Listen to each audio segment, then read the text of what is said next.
Salam Bapak Ibu yang terkasih dari Kristus, kita boleh berjumpa kembali di dalam persekutuan keluarga pada hari ini. Kita akan merenungkan sebagian dari firman Tuhan, boleh membekali di dalam kehidupan kita. Mari kita akan berdoa. Bapa kami yang ada di surga, kami bersyukur pada Engkau, kami boleh berjumpa dengan jemaat di dalam persekutuan keluarga. Biarlah melalui kebenaran firman Tuhan yang kita renungkan pada hari ini boleh memberikan kekuatan di dalam masa pandemi corona ini Tuhan. Hanya di dalam nama Yesus kami berdoa. Amin. Jemaat yang terkasih dari Kristus, kita akan merenungkan sebagian dari firman Tuhan di dalam persekutuan keluarga pada hari ini. Ialah kita akan merenungkan dengan tema pengharapan yang tidak mengecewakan. Pengharapan yang tidak mengecewakan. Seringkali kita berharap di dalam kehidupan kita, di mana dalam kesesakan kita, di dalam permasalahan kita seringkali berharap kepada orang. Tetapi apakah pengharapan itu melegakan kita, membuat kita sukacita, membuat kita bahagia? Marilah kita akan renungkan di dalam Roma pasal 5 ayat 2 sampai ayat yang ke-5. Roma pasal 5 ayat 2 sampai ayat yang ke-5, beginilah firman Tuhan. Oleh Dia kita juga beroleh jalan masuk oleh iman kepada kasih karunia ini. Di dalam kasih karunia ini kita berdiri dan kita bermegah dalam pengharapan akan menerima kemuliaan Allah. Dan bukan hanya itu saja, kita malah bermegah juga dalam kesengsaraan kita. Karena kita tahu bahwa kesengsaraan itu menimbulkan ketekunan, dan ketekunan menimbulkan tahan uji, dan tahan uji menimbulkan pengharapan. Dan pengharapan tidak mengecewakan, karena kasih Allah telah dicurahkan di dalam hati kita oleh Roh Kudus yang telah dikaruniakan kepada kita. Ayat yang kelima tadi katakan, dan pengharapan tidak mengecewakan, karena kasih Allah telah dicurahkan di dalam hati kita oleh Roh Kudus yang telah dikaruniakan kepada kita.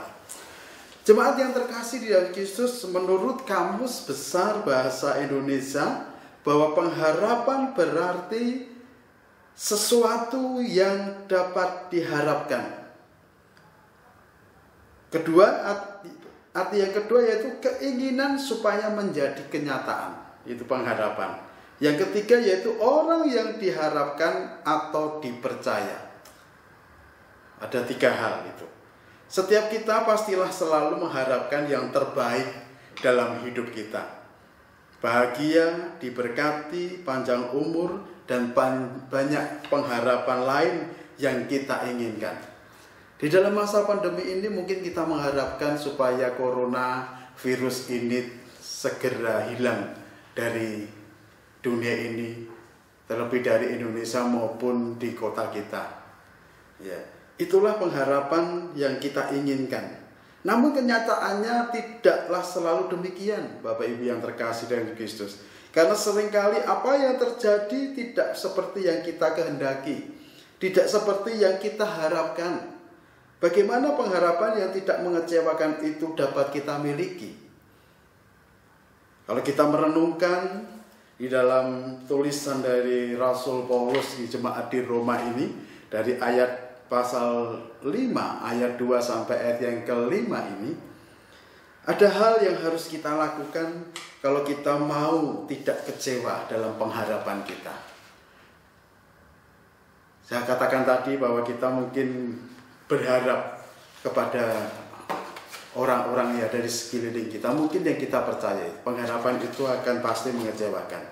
Tetapi Bapak Ibu yang terkasih dalam Kristus, bahwa pengharapan yang tidak mengecewakan itu ternyata ada proses yang harus kita lakukan. Ada proses yang harus kita jalani kalau kita mau berpengharapan yang pasti. Proses apa yang harus kita jalani di dalam kehidupan kita? Bahwa di dalam ayat yang ketiga dan ayat yang keempat, ayat yang ketiga dan yang keempat itu berkata, dan bukan hanya itu saja, kita malah bermegah juga dalam kesengsaraan kita. Karena kita tahu bahwa kesengsaraan itu menimbulkan ketekunan. Ya, menimbulkan ketekunan. Di situ ada dikatakan ketekunan menimbulkan tahan uji, dan tahan uji menimbulkan pengharapan. Kita tidak bisa pengharapan itu kita taruh di depan. Kita berharap dulu, kita berjalan, tetapi akhirnya kita akan mendapatkan kekecewaan. Tetapi ternyata Rasul Paulus memberikan begitu luar biasa. Di sini bahwa tahan pengharapan itu ada di belakang. Apa yang harus kita lakukan? Yaitu adanya kesulitan memang. Kesengsaraan itu terjadi dalam kehidupan kita. Permasalahan itu terjadi dalam kehidupan kita. Kita menghadapi masa sulit ini, masa sukar ini. Yaitu kesengsaraan, kesulitan di dalam kita dalam kesehatan, yaitu virus corona. Dan itulah yang pertama, itu kesengsaraan itu harus kita hadapi. Kesulitan itu harus kita hadapi dengan apa? Dengan ketekunan. Ya, karena kesengsaraan itu menimbulkan ketekunan. Ya, kita harus tekun. Tekun kepada siapa? Tentunya kita tekun kepada Allah, kepada Tuhan. Kita harus tekun berharap kepada Tuhan. Itu menimbulkan ketekunan, dan ketekunan itu menimbulkan yaitu tahan uji. Maukah kita tahan uji untuk menghadapi kesulitan ini? Kalau Bapak Ibu mau melakukan, marilah kita taruh pengharapan kita itu kepada Tuhan. Ya, pengharapan bukanlah sesuatu yang diletakkan di depan, bukan terjadi ketika, namun melalui sebuah proses. Untuk dapat memiliki pengharapan yang tidak mengecewakan itu, seseorang sebelumnya telah melalui kesengsaraan. Ya, kemampuan bertahan dari berbagai pergumulan hidup akhirnya menimbulkan ketekunan. Ketekunan tersebut masih ada tahan uji, harus kita diuji di dalam kehidupan kita. Ya, ketika tahan uji itu kita hadapi, kita bisa menahan, kita bisa bertahan uji itu, maka berbuahlah pengharapan. Berbuah pengharapan, itulah proses kita mendapatkan pengharapan yang sejati, buah yang begitu luar biasa. Kenapa? Karena kenyataannya banyak orang yang ternyata kecewa akan pengharapannya, karena dia meletakkan pengharapannya di depan proses yang lain. Ketika seseorang meletakkan pengharapan terlebih dahulu, pengharapan tersebut dapat mengecewakan. Ketika sengsara datang dan sebelum tahan uji, pengharapan membuah kekecewaan. Pengharapan sejati yang tidak mengecewakan adalah pengharapan yang tahan uji, bahkan terhadap kesengsaraan. Sehingga apapun yang terjadi, pengharapan kita tidak pernah mengecewakan. Itu adalah proses yang harus kita jalani. Dan kita jalani. Pengharapan itu ada sebuah proses. Dan yang kedua apa? Yang kedua yaitu letakkanlah pengharapan kita kepada Tuhan. Letakkanlah pengharapan kita kepada Tuhan. Di dalam Mazmur pasal 147 ayat yang ke-11 tadi katakan, Tuhan senang kepada orang-orang yang takut akan Dia, kepada orang-orang yang berharap akan kasih setianya. Ketika kita berharap pada manusia, kekayaan, kekuatan, jabatan, dan sebagainya, pengharapan kita dapat mengecewakan. Bahkan terkadang orang yang begitu kita percayai sekalipun dapat mengecewakan kita. Dapat mengecewakan kita. Satu-satunya pengharapan yang tidak pernah mengecewakan adalah pengharapan kepada Tuhan.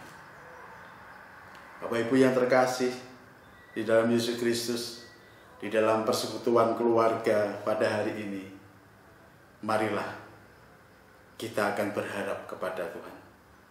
Sebab apapun yang terjadi, meskipun masih banyaknya virus corona yang mewabah saat ini, hari kemarin ada 2.000 yang kena dan 1.900 yang kena, itu masih menghantui kita. Tetapi janganlah kita takut dengan hal-hal yang terjadi pada hari ini. Berharaplah kepada Kristus. Berharaplah kepada Tuhan. Bertekunlah kepada Tuhan. Bertekunlah kepada Kristus. Dan tahan ujilah untuk menghadapi kesulitan ini, maka pengharapan kita tidak akan mengecewakan. Karena apa? Karena kita bersama Kristus. Kristus terus memberikan pengharapan dalam kehidupan kita. Apalagi yang kita harapkan, kecuali kita berharap kepada Kristus. Janganlah kita berharap kepada dunia ini. Dunia ini adalah menghancurkan kita. Tetapi kalau kita berharap kepada Kristus, Kristus akan memberkati kita, memberikan kesehatan dalam kehidupan kita. Makanya Bapak Ibu, berharaplah terus kepada Tuhan. Kalau kita menghadapi kesulitan, hadapilah dengan Tuhan. Bertekunlah kepada Tuhan. Bertahan, ujilah. Maka kalau hal itu kita lakukan dengan baik, maka pengharapan itu akan ada di dalam kita. Dan pengharapan itu membuahkan sukacita. Itu adalah buah roh yang Tuhan berikan dalam kehidupan kita sebagai orang-orang yang percaya. Terpujilah nama Tuhan. Bila renungan pada hari ini boleh menguatkan Bapak Ibu dan keluarga yang saat ini sedang bersekutu, tetap berharaplah kepada Sang Memberi sukacita itu, yaitu Yesus Kristus namanya. Amin. Mari kita akan berdoa. Bapa kami yang ada di surga, kami bersyukur pada Engkau. Engkau telah menyertai kami boleh merenungkan sebagian dari firman-Mu. Kami bersyukur melalui tulisan dari Rasul Paulus di jemaat di Roma telah memberikan kepada kami untuk pengharapan yang pasti, pengharapan yang tidak mengecewakan adalah berharap kepada Engkau ya Yesus. Ajari kami untuk kami boleh menghadapi masa kesulitan, yaitu maupun permasalahan-permasalahan yang kami hadapi. Ajari kami untuk kami boleh bertekun kepada Engkau. Ajari kami untuk kami terus tahan uji untuk menghadapi tantangan ini Tuhan. Karena kalau kami dekat dengan Engkau, kami akan mendapatkan pengharapan yang tidak mengecewakan itu. Terima kasih Bapak. Kami berdoa untuk jemaat-Mu yang saat ini bersekutu. Engkau memberkati mereka. Mereka yang sakit Engkau sembuhkan. Mereka yang mempunyai permasalahan Engkau bukakan jalan Tuhan. Terima kasih Bapak. Hanya di dalam nama Yesus kami berdoa dan mengucap syukur. Yang percaya katakan amin.